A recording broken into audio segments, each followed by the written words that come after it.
Welcome to Catholic Mom Mindset, a daily show where you learn to walk closely with the Holy Spirit so you can live the life God is calling you to. I'm your host, Sterling Jaquith. Let us begin.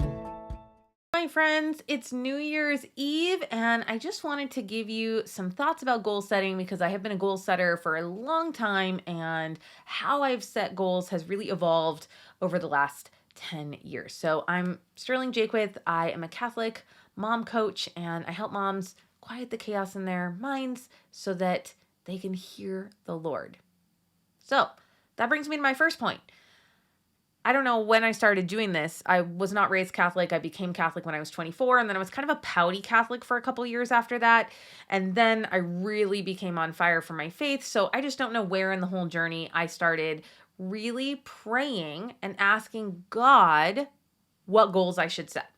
So I think previously I would have sat down and I would have been like, I want to lose 20 pounds and I want to clean out the garage and I want to learn how to play the piano by Christmas so I can play Christmas carols for the kids. That was on there. That was on there many years in a row, you guys. Until I realized I was telling God the kind of year I wanted. I was like, hey, big man upstairs, I'm going to put in this order. This is the kind of year I want. And so I really flipped that. And I really love setting annual goals in adoration. My business partner, Larissa, they do it as a family, which I think sounds really wonderful. We haven't done that. Her kids are a little bit older, but I've been thinking about trying it out where as a family, they all sit down and they set goals. And that sounds like such a beautiful practice. But even if I did that, I would still have us pray. And I would ask the Holy Spirit for guidance. I would say, Lord, send me the gift of the Holy Spirit, the gift of wisdom, or the gift of knowledge. Wisdom puts things in perspective, and then knowledge is about kind of which actions to take. And so, first of all, you can pray for all of them. You can be like, Lord, we're goal setting. We need all the gifts of the Holy Spirit right now. Just like rain them down. So, praying and asking God, what do you want me to do this year? How do you want me to grow in virtue? You know, we tend to think of ourselves as our roles, like mom, homemaker, health, finances.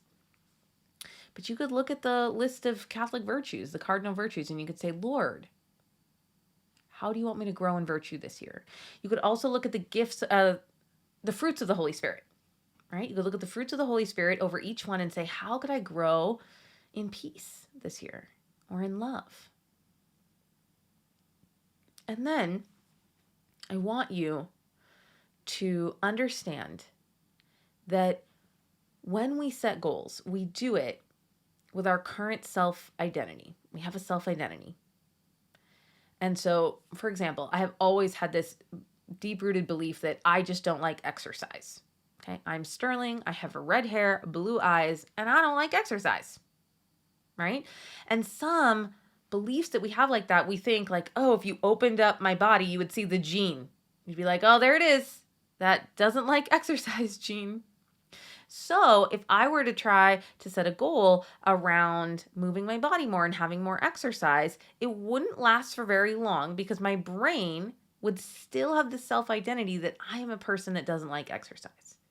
So you have to retrain your brain at the self-identity level before you stretch it into a new habit.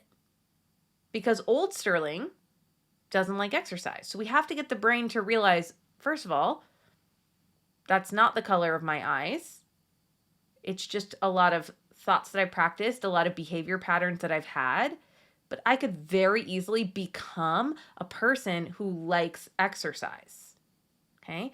And then you can go to the internet and Google, how do you become a person who likes exercise? And someone for sure will have written a book or made a YouTube channel around like, I really hated to move my body and now I love moving my body.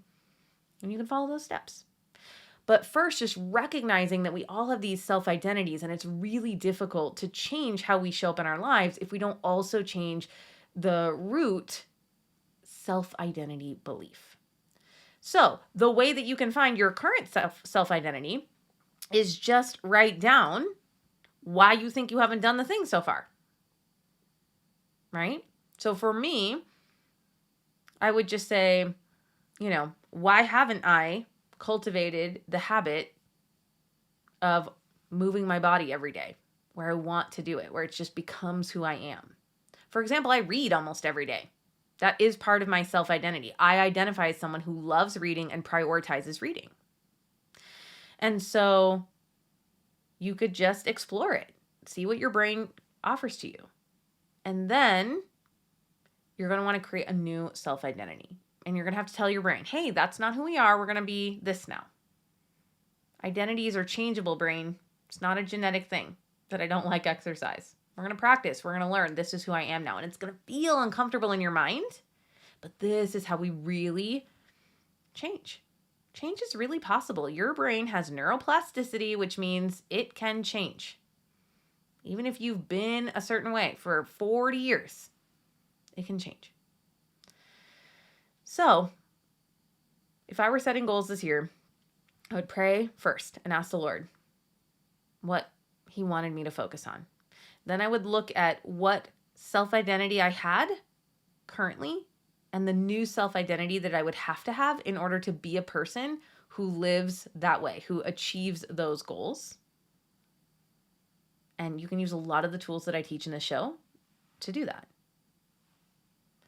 And the other thing that I would do is I would pick one goal that I would take across the finish line, even if none of the other goals happened. So I think a big mistake that we make is we set like 10 goals and then we actually don't do any of them.